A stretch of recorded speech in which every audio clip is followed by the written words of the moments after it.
Hello everyone, இதுவரைக்கும் எமது பெற்றிகை YouTube சேனலை சப்ஸ்கிரைப் பண்ணாதவங்க சப்ஸ்கிரைப் பண்ணுங்க. தொடர்ச்சியான நோட்டிஃபிகேஷன்ஸ்களை பெற்றுக்கொள்வதற்கு பெல் ஐக்கனை ப்ரெஸ் பண்ணுங்க. அடுத்ததுக்கு வாங்க.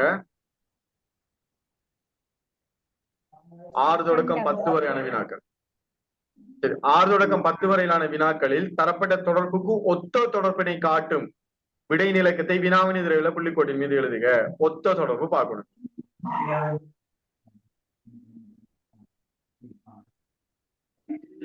பரீட்சைக்கு சுட்டன் கொடுக்காங்களா?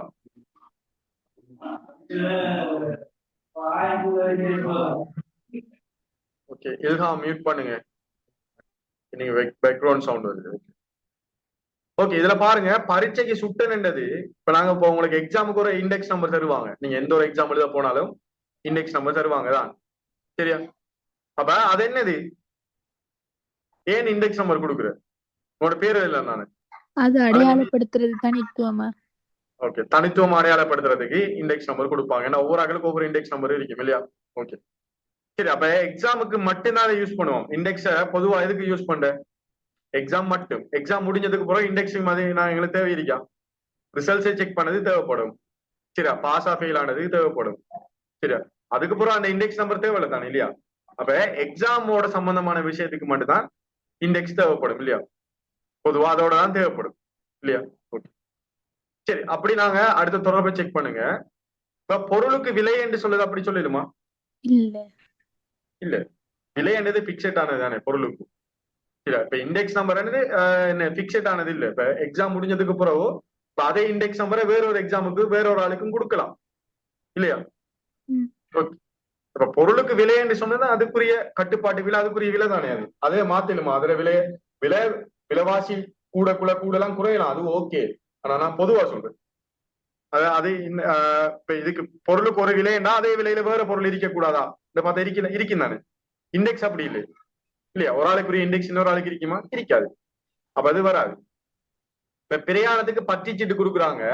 ஒரு ஆளுக்கு கொடுத்த பிரயாணத்துக்கு கொடுத்த பற்றிச்சீட்டு இன்னொரு ஆளுக்கு கொடுக்குற பற்றிச்சீட்டு வேறுபடும் இல்லையா? ஒரே மாதிரி இருக்குமா? இல்ல. அதுல ரிசிப்ட் எல்லாம் நம்பர் எல்லாம் இருக்கும் தானே. ஒரு ஆளுக்கு அவருக்கு ஒரு டிக்கெட் கொடுக்குறாருன்னா கண்டக்டர், இன்னொரு ஆளுக்கு வேற டிக்கெட் கொடுப்பார். 2 டிக்கெட்டுக்கும் ஏதாச்சும் ஒற்றுமை வேற்றுமைக்கும், அதாவது வேற்றுமை வேறுபடுத்துற விஷயம் இருக்கும் தானே, இல்லையா? நீங்க ஆன்லைன்ல இப்ப டிக்கெட் புக் பண்ணக்குள்ள வி கோட் ஒன்று வரும், சரியா? இப்ப டிரெக்டா டிக்கெட்டுக்கு அது வருதோ இல்லையோ தெரியல. ஆனா ஆன்லைன் புக்கிங் பண்ணக்குள்ள நீங்க பொதுவா வி கோட் ஒன்று வரும். அந்த வி கோட் வந்து ஒவ்வொரு ஆக்களுக்கும் ஒவ்வொன்று வேறு வேறு வி கோட் வரும், சரியா? இப்ப பற்றிச்சிட்டும் அப்படித்தான் பொதுவா, சரியா? வரலாம் மேபி. அதாவது என்ன, பிரயாணத்துக்கு மட்டும்தான் நாங்க பயன்படுத்துவோம் பற்றிச்சிட்டு. பிரயாணம் முடிஞ்சதுக்கு ஒரு பற்றிச்சிட்டு தேவையாங்களுக்கு தேவையில்ல, சரியா? பாப்போம். அடுத்தது 3வது பார்த்தோம்னா உறுதிப்பத்திரம் பதிவிலக்கம். சரி, ஒரு உறுதி எடுத்தீங்கன்னா, ஒரு வள உறுதி அல்லது காணி உறுதி ஒன்று எடுத்தீங்கன்னா அதுல ஒரு பதிவு செய்யப்பட்ட இலக்கம் ஒன்று இருக்கு, ரெஜிஸ்டர்ட் நம்பர் ஒன்று, பதிவிலக்கம்னு சொல்றேன். அதை நாங்க ஆல்வேஸ் தேவை தானே, அது எங்களுக்கு இல்லையா? சொல்லுங்க. பயன்படுத்திட்டு பிறகு விட்டுறதா? இல்லையே, எப்பயும் தேவை. அது பதிவிலக்கம் தேவைதானே. உங்களோட பர்த் சர்டிபிகேட்லயும் ஒரு நம்பர் இருக்கும், பதிவிலக்கம் இருக்கும் இல்லையா? எங்களோட லைஃப் லாங் அது தேவைதானே. இப்ப பர்த் சர்டிபிகேட்டை இலகுவா எடுக்கிறதுக்கு உங்களோட பதிவிலக்கம் என்ன எடுக்கப்பாங்க. நீங்க பிறந்த ஆண்டு மாதம் தேதியை கொடுத்து பதிவிலக்கத்தை கொடுத்தா குயிக் எடுத்து தருவாங்க அந்த பர்த் சர்டிபிகேட். சரி, அப்ப பதிவிலக்கம் என்ன? அது எப்பயும் இருக்கிறது, அது மாறுறல. சரி, அடுத்தது அஞ்சல் பொதி குறியீட்டு என்னன்னு சொல்லுவாங்க. இது என்ன மாதிரி? அஞ்சல் பொதி இருக்குதானே. இப்ப நீங்க போஸ்ட் ஆபீஸ்ல நிறைய பொதிகள் பெக் பண்ணி வைப்பாங்க இல்லையா, போஸ்ட் பண்றதுக்கு. அந்த பெக்ல பாத்தீங்கன்னா ஒவ்வொன்றுக்கு ஒவ்வொரு குறியீட்டு போட்டிப்பாங்க. ஒரு குறியீட்டு, அதாவது ஒரு பொதிக்கு போட்டு அதே குறியீட்டுகள் இன்னொன்றுக்கு போடுவாங்களா?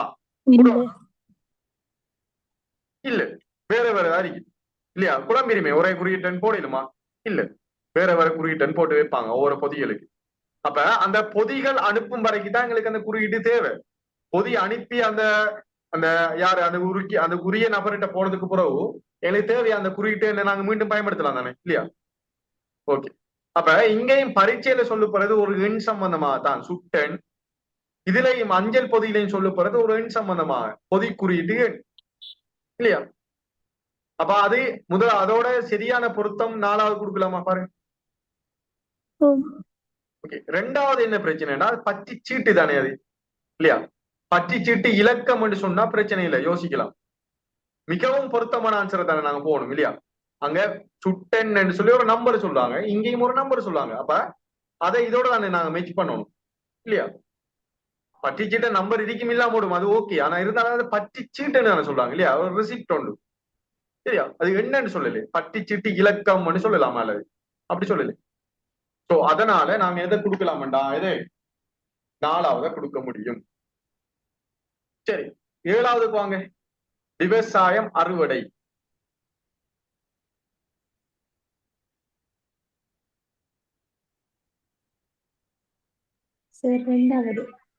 நாலாவது. ஓகே, கூடுதலானாக்கள் ரெண்டாவது சொல்றீங்க, ஒரு சிலர் நாலாவது சொல்றீங்க. சரி, இதுல பாருங்க, விவசாயத்துக்கு அறுவடைன்னு சொல்லுவாங்க. அறுவடை எப்படி இருக்கலாம்? ஒரு விவசாயத்துல அறுவடை ஒரு ஆள் செய்யறாரு. பொதுவா விவசாயம் அறுவடையை டார்கெட் பண்ணி தான் விவசாயம் செய்வாங்க, இல்லையா? இப்ப ஒரு ஆள் வந்து விவசாயம் அறுவடையை டார்கெட் பண்ணாம சும்மா செய்யறதில்ல, யாரும் பண்ணுக்கு செய்யறதில்ல, இல்லையா? ஒரு இன்னொரு விவசாயம், ஒரு காய்கறி அரிக்கலாம், நெல் அரிக்கலாம், கோதுமை அரிக்கலாம், எதுவா இருந்தாலும் ஒரு அறுவடை வந்து டார்கெட் பண்ணி தான் செய்வாங்க. எத்தனை கிலோ வரும் அறுவடை, ஒரு கிலோக்கு எவ்வளவு வரும், அந்த ஒரு டார்கெட் ஒன்று இருக்குமா உங்களுக்கு, சரியா? ஓகே. அதே போல மற்ற விஷயங்களையும் நாங்க பார்க்கணும். இந்த அறுவடை என்று சொல்றது சிலவடை லாபமாகவும் இருக்கலாம், நட்டமாகவும் இருக்கலாம், இல்லையா? அறுவடை லாபம் தான் வரும் இருக்கா, நட்டமும் வரலாம். இப்ப மாரி காலத்துல நெல் செஞ்சாங்கண்டா கூடுதலான மழை பெஞ்சானே நடக்கும், அது நட்டம் ஏற்படும், இல்லையா? அப்ப லாபமும் வரும், நட்டமும் வரும். அப்ப இப்படி வர தொடர்பை நாங்க சொல்லிக்கணும். ஆல்ரெடி நான் சொல்லி தந்தீங்க என்னன்னா, இந்த பிளஸ் மைனஸ் நியூட்ரல் இவ்வாறான தொடர்புகள் ஆல்ரெடி சொல்லி தந்தீங்க. அப்படி பிளஸ் மைனஸ் நியூட்ரல். ஓகே, இதுல பாருங்க, இந்த அறுவடை என்று சொல்றது என்ன, பிளஸ்ஸா மைனஸா நியூட்ரலா, எதை கொடுக்கலாம் சொல்லுங்க. நியூட்ரல். ஓகே, நியூட்ரலா? இல்ல பிளஸும் இருக்கு, சில மைனஸும் இருக்கு. அதாவது அறுவடையால அவருக்கு ஒரு ப்ராஃபிட், லாபம் ஏற்படலாம், நட்டமும் ஏற்படலாம். சோ அதனால அறுவடையை வச்சு நாங்க டிசைட் பண்ணிடலாது. அப்ப பிளஸ் மைனஸ் வராது, நியூட்ரலா வரும். விவசாயம் அறுவடை என்றது நியூட்ரல். சரி, தராசில நிறை என்று சொல்றது நாங்க அப்படி சொல்லிடுமா, இப்படி தொடர்புக்கு ஒப்பிடலுமா? அதை இல்ல, இல்லையா? இதுக்கு ஒப்பிடலாது. அடுத்தது பரீட்சை பெறுபேறு என்ன, பிளஸ்ஸா மைனஸ்? நியூட்ரல். அதாவது பரீட்சையில பெறுபேறு ரெண்டு விதமா இருக்கும். ஒன்று, அவர் அந்த எக்ஸாம் எழுதினவர் வந்து பாஸ் ஆகிக்கலாம் அல்லது ஃபெயில் ஆகிக்கலாம். அப்ப அந்த பெறுபேறு ரெண்டு விதமா இருக்கும், இல்லையா? பாஸ் அல்லது ஃபெயில். அதனால நாங்க இதை நீளம் நியூட்ரல் தொடர்பாக எடுக்கலாம். சரி, அப்ப ஆன்சர் வந்து ரெண்டா கொடுக்கலாமா பாருங்க. சரி, அடுத்தையும் பாருங்க, விளையாட்டுல ஆரோக்கியமா. இது என்னது? விளையாடுனா எங்களுக்கு ஆரோக்கியமா இருக்கலாம். பிளஸ்ஸா மைனஸா நியூட்ரலா? பிளஸ். பிளஸ். பிளஸ். ஆரோக்கியம் வந்து பிளஸ் தானே. ஓகே. சிகிச்சை குணமடைதல் என்ன? அதுவும் பிளஸ் தான். பிளஸ் தான், சரியா? இப்ப விவசாயம் வருமானம் என்று தந்த எது வரும்? விவசாயம் அறுவடை என்று வரல, வருமானம் என்று வந்து என்ன வரும்? வருமானம் என்று சொல்றது லாபமும் வரலாம், நட்டமும் வரலாம், இல்லையா? அப்படித்தானே? வருமானத்துக்குள்ள ரெண்டும் இருக்குதானே, லாபம் நட்டம் ரெண்டும் வரும், இல்லையா? ஓகே. அப்ப வருமானம்டா ஒரு பொருளை வித்து வார அமௌண்ட் தான் எங்களுக்கு வருமானம். அது லாபத்துக்கு விற்கலாம், நட்டத்துக்கு விற்கலாம். அப்ப வருமானம் என்று வந்தாலும் கூட ஆன்சர் என்ன? ரெண்டாவது தான், சரியா? விவசாயம் என்று வந்து, சரியா? ஓகே. ஓகே, லாபம் என்று வந்தா விவசாயம் லாபம், அப்படி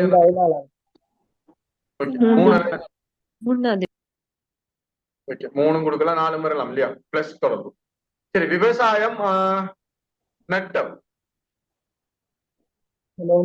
ஒன்றும் வராது. ஓகே, நட்டம் சொன்னா இப்ப பரீட்சைக்கு என்ன வரும்? சித்தியின்மை. ஓகே, பரீட்சைக்கு சித்தியின்மை. ஓகே, விளையாட்டுக்கு என்ன வரும்? விளையாட்டு களைப்பு வரலாமா? களைப்பு, இல்லையா? களைப்பு மைனஸ் தானே, களைப்பு டயர்டாக மைனஸ். ஓகே. சிகிச்சை என்ன? குணமடையாமை அல்லது மரணித்தல், அப்படி எல்லாம் தானே இல்லையா? ஓகே, அப்ப அது மைனஸ். அப்ப பிளஸ் மைனஸ் நியூட்ரல் என்ற தொடர்பை விளங்கி வச்சுக்கோங்க. சரியா? இதுல ஒரு கேள்வி அல்ல 2 கேள்வி வாரம், சில விட வராமல் விடலாம். ஆனா இருந்தாலும் எங்களுக்கு இது தெரிஞ்சு வச்சுக்கணும். பிளஸ் மைனஸ் நியூட்ரல் என்ற விஷயம் செக் பண்ண விஷயம் தெரிஞ்சா சரி. ஓகே, சரி. இப்ப அடுத்த 8ஆம் கேள்விக்கு போகும். டாலருக்கு ரூபாய்ன்னு சொல்றாங்க. பாப்போம் என்ன தொடரும். முதலாவது வெள்ளி. தங்கத்துக்கு வெள்ளியா? டாலர் ரூபாய் என்றது இப்ப நாங்க பாருங்க, பொதுவா எங்க நாட்டு ரூபாய் எத்தனை 300 ரூபாய் ஒரு டாலரா, கிட்டத்தட்ட 300 ரூபாய் இல்லையா? ஓகே, அப்ப டாலர் ரூபாய்க்கான தொடர்பு 300 அது கூடி குறையலாம், அது பிரச்சனை இல்ல. இல்ல எதிர பெருமானம் கூடன்னு பார்க்கணும். எது பெருமானம் கூட? டாலர். ஓகே, டாலர் பெருமானம் கூட. அப்ப முதலாவது தரப்பட்டது பெருமானம் கூடங்கிறீங்கன்னு பாருங்க. தங்கம் பெருமதி கூடிய வெள்ளியை விட? தங்கம் கூட தானே இல்லையா? ஓகே, அது வைரம் கூடிய மகரகத்தை விட? மரகதம் தான் கூட இல்லையா? அப்படியா? ஓகே, அது முத்து மாணிக்கம் எது பெருமதி கூட? அது அமௌண்ட பொறுத்து இருக்கு இல்லையா? பொதுவா இத 1 கிலோ முத்து 1 கிலோ மாணிக்கம், அப்ப எது விலை கூட? மாணிக்கம் தானே? அப்படியா? சொல்லலாது. சரியா? ஒவ்வொரு ரகமான முத்து இருக்கு இல்லையா? முத்துலையும் சில ரகங்கள் இருக்கு. சில வகையான முத்துக்களுக்கு விலை கடும் கூடு நேமிக்கு, விலை குறைஞ்ச மிதிக்கு. மாநிலத்திலே அப்படித்தான், கூடு நேமிக்கு குறைஞ்ச மிதிக்கு சொல்ல முடியாது. சரியா? இதை சொல்ல முடியாதா? சொல்லலாது. பித்தளை பிளாட்டினம் எது? பிளாட்டினம். Okay, platinum. சரியா? இப்ப தங்கம் பிளாட்டினம் தந்தாங்கன்னா இது பெருமதி கூட. தங்கமா கூட பிளாட்டினம் தான் கூட. சரியா? ஓகே, அப்ப ஆன்சர் நாங்க எதுக்கு போலாம்? அப்ப இந்த தொடர்புடைமையில ஒப்பீடு, அதாவது பெருசு சின்ன ஒப்புறமாயும் கேள்வி வருது பாருங்க. இப்ப மேலுக்கு பார்த்தது பிளஸ் மைனஸ் நியூட்ரல் வந்துச்சு, இது ஒப்பீடு வந்துச்சு. சரியா? ஆக மேலுக்கு பார்த்தது வேற. சரியா? அப்ப தொடர்புல எப்படி இப்படி வேறுபட்ட தொடர்புகள் வருதுன்னு பாருங்க. சரி, இப்ப 10ஆவதுக்கு வாங்க. ஓகே, பதிவாளர் ரெஜிஸ்டர்ன்னு சொல்லுவாங்க இல்லையா? பதிவாளர், அவருக்கு திருமண பதிவுன்னு சொல்லுவாங்க. ஓகே, 4 கொடுக்குறீங்க. திருமண பதிவு, பிறப்பு இறப்பு திருமண பதிவுல பதிவு. ஓகே, திருமண பதிவு ஒரு கைண்ட் ஆஃப் பதிவு, ஒரு வகையான பதிவு. அது பதிவாளர் திருமண பதிவு, அதோட சம்மந்தப்படலாம். ஓகே, ஊழியருக்கு வரவு பதிவுன்னு சொல்லுவாங்க. வரவு பதிவிடா, அது ஊழியர் உருவாக்குறீங்க. இப்ப பதிவாளர் திருமண பதிவோட சம்பந்தப்படுவார் இல்லையா? ஓகே, அதுல பதிவாளர் சொல்லி ரெஜிஸ்டர் சொல்லி அவரோட சைன் ஃப்ரேங் எல்லாம் இருக்கும். சரி, அவர் அப்ரூவ் பண்ணாதான் அந்த பதிவை கொடுப்பாங்க. சரியா? ஊழியர் வரவு பதிவுன்னு சொன்னா என்னது? அவரை வரவை செக் பண்றது. அவர ஊழியர் அப்ரூவல் தேவை அதுக்கு இல்லையே? ஓகே, மாணவனுக்கு பரீட்சைன்னு சொல்லுவாங்க, அது அங்க வருமாங்க? அப்படி ஒன்று சம்பந்தம் இல்லை இல்லையா? அதுவும் சம்பந்தம் இல்லை. நோயாளிக்கு மருந்து சீட்டு. இப்ப மருந்து சீட்டு யாரோட சம்பந்தப்படுது? டாக்டர் சைன் அவரை பிரேங்கிரிக்கும் இல்லையா?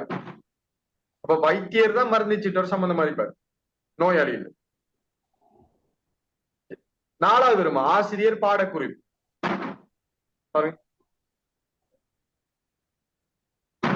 ஆசிரியர் பாடக்குறிப்புன்னு சொல்லுது. அவரோட நோட்ஸ் கொடுத்து அவர் தானே கொடுக்குறாரு இல்லையா? ஆசிரியர் கொடுக்குறார். இப்ப பதிவாளர் திருமண பதிவு, பதிவாளர் ஊடாக நாங்க திருமண பதிவை பெற்றுக் கொள்ளலாம். அந்த மாதிரி ஆசிரியர் ஊடாக பாடக்குறிப்பை பெற்றுக் கொள்ளலுமா? பெற்றுக்கொள்ளலாம் தானே இல்லையா? ஓகே, 4வது கொடுக்கலாமா? சரி, இப்ப 10ஆவதுக்கு வாங்க.